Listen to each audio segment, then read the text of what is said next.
Hey everyone, welcome back to the channel. If you're new here, consider subscribing because on this channel what we're doing is we're learning how to use film and animation to tell our own stories. And with that being said, I was sitting watching TV and I came up with this character, and you can see here we have a pirate looking guy. I'm not 100% sure what was happening in my head, but we're going to go ahead and take a look at this character right after this.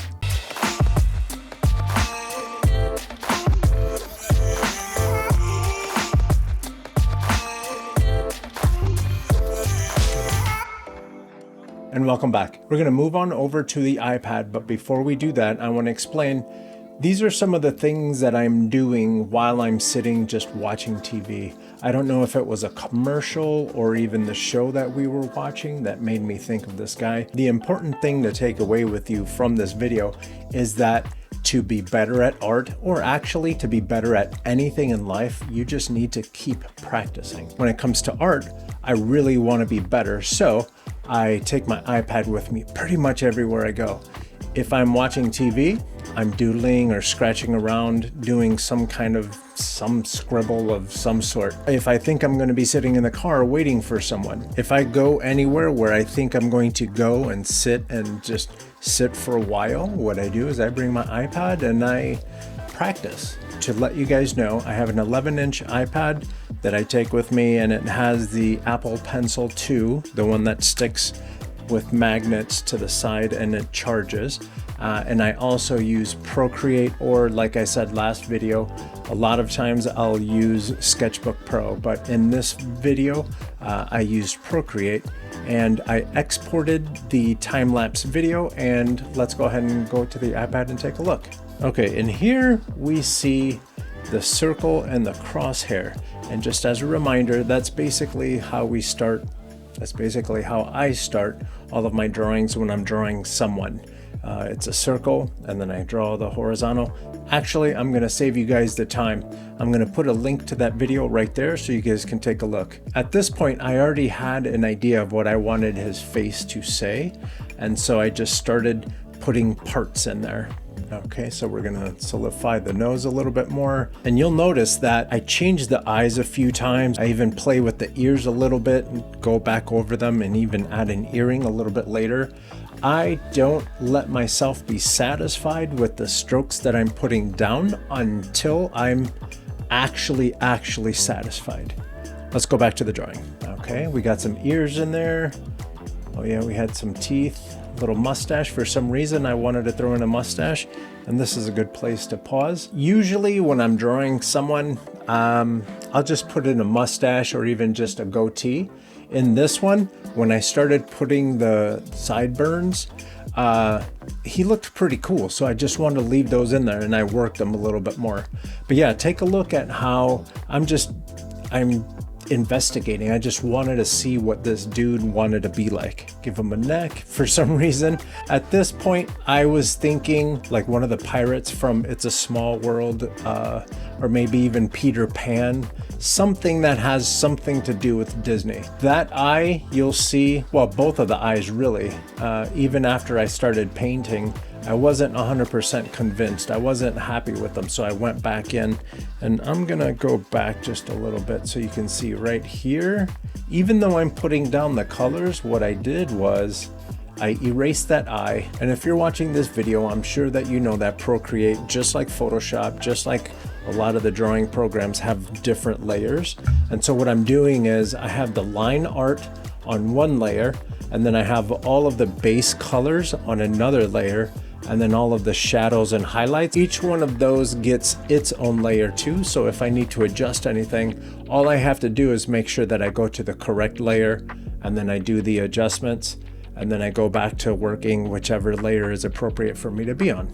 I think this is something that beginning artists and just artists in general need to keep in mind. The stroke that you put down does not have to be your final stroke. Don't be afraid to go in there and erase it. and make it look a little bit better. I think some of us, and I'm guilty of this too, where I'm so excited and I'm so excited about this piece, and it's something that I drew that I put a lot of time in, and I'm very proud of it, and I can't wait to put it on Instagram. And then maybe those pieces don't get the love that I want or that I was hoping for. What I do is I go back, and I might even sometimes, like, I'll draw something and then I'll just put it away. I won't share it. I'll put it away and I'll come back to it the next day and maybe even go in and make some adjustments or whatever, but I'll look at it with a fresh set of eyes just to make sure that it is something that I know is going to get the attention, that at least some of the attention that I would hope. Obviously, we would like to put a drawing out there and 100 likes come in and we get 100 subscribers and all that stuff. Yeah, that would be great, but some of us are still learning, and I'm one of those. I don't see myself ever getting so good that I can stop learning. I don't know if I ever want to be that good. I just love this whole process of learning and getting better. So with that being said, yes, it's cool to put your artwork out. It's really fun to go back and see someone's progression. If you have a chance, you can go to my Instagram account and take a look. It's fine. I know. I've been working really hard to get better at art, and this is kind of where I am now. I'm really happy with the progress that I've made, even just a year, even 2 years ago. I can give all the credit to constantly carrying my iPad with me. Let's go back to the time lapse. And we finished up I thought it would be funny to give him some chest hair. I've never drawn chest hair. So there you go. Okay, so I'm fixing his cheek. Right there is a really good place to take a look. Look at what I did with this skull. Go ahead and go just a little bit more. You see how I took a normal skull and I was trying to just push it a little bit more right there. So what I'm doing is I was trying to play with, like, since he's making this face, I wanted to see if I took his skull and moved it a little bit and actually made his skull more, I guess, what would that be? A C shape, or even, a parentheses. I wanted to see if that would look okay, like to really emphasize that expression. And I was not happy with it, so I right away erased it. It didn't look good, so I kept moving. But that's another tip. Go ahead and push the shapes to see what it looks like. A lot of times I'll take something that I'm 100% happy with, which is kind of like this. It's kind of this layer, we'll say, this pencil layer. I'll duplicate it, I'll hide the original, and then I'll do some investigating, some testing on the new layer. And then if it ends up that I hate it, what I do is I delete that layer and go back to the original. Either way, every little investigation that you do, every little test that you do is a learning experience. Don't think that trying things like adjusting the shapes of a skull, don't think that that's time lost. Think of it as a test phase that you're doing just to see. You might learn something. Who knows? I drew a guy with some chops and chest hair. I learned quite a bit off of this piece.